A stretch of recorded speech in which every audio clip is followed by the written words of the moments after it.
Now I'm out this morning in my local forest for the first time in absolutely months, absolutely ages.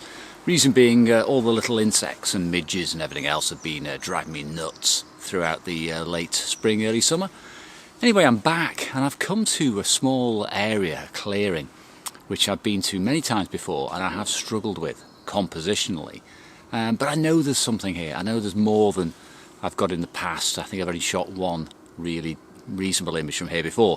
So I am going to spend a little bit of time now with my preview device working the area, and I'm not going to leave until I've got something.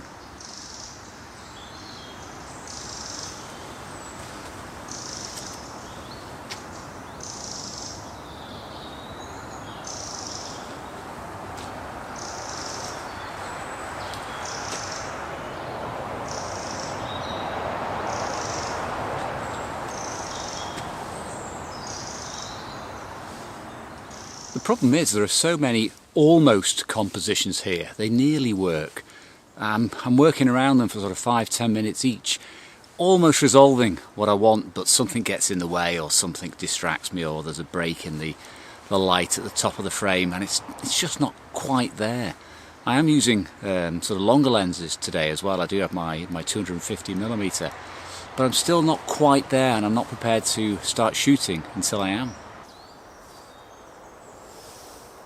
Well, it doesn't matter how much I'm wanting the composition to work and willing it to work. If it doesn't work, it doesn't work. And I have to admit that everything I've looked at so far is second rate. It's just not quite there.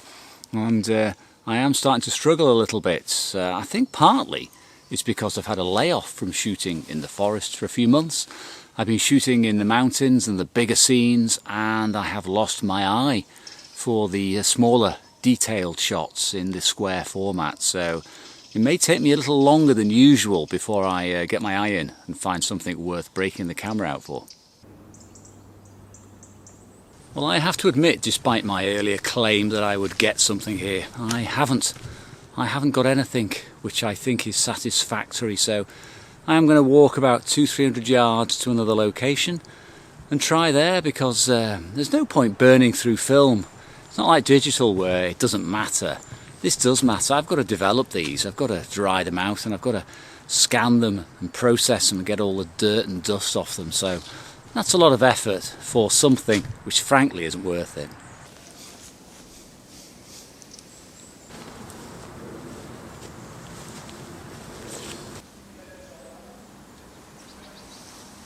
It can be difficult at times to convey just how much effort it takes in this woodland environment to find anything. I mean, I've been here probably for 2 hours now and I've finally taken the backpack off because I'm getting very tired, and I've just not seen anything I think's good enough to shoot. I mean, I'm only expecting one shot today anyway at best, but you become increasingly frustrated. Now it's easy to give up.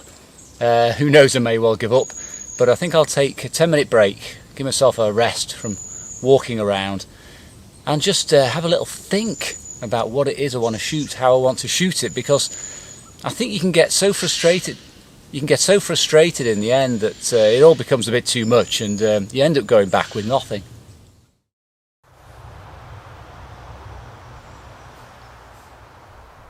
Well, I am delighted to say that after my 10-minute break and think, time out, I look round, and about 10 yards behind me, or even less, I just noticed a fern against a tree which looked fairly simple and harmless.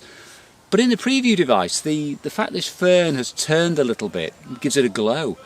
It stands out against the tree trunk. Now the green ones around it complement that. It's perfect for the square format, absolutely perfect. And also my standard 80mm lens, which is pretty good because this works well stop down. I'm using an f/16. I've also tried a couple of f/22 because there are depth of field issues.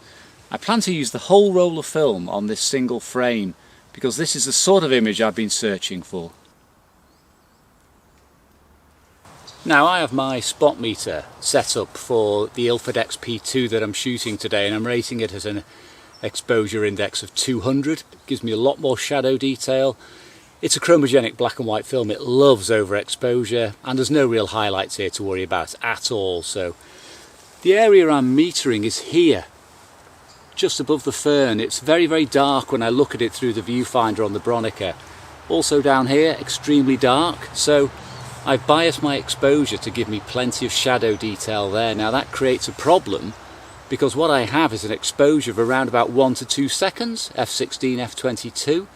Now there's a little bit of movement in a couple of these ferns, very gentle at times, it's almost imperceptible, but it is there. And I'm having to wait in between the, I wouldn't say gusts of wind, but the tiny bits of movement are going to create problems. I expect some of these may have a slight blur on them.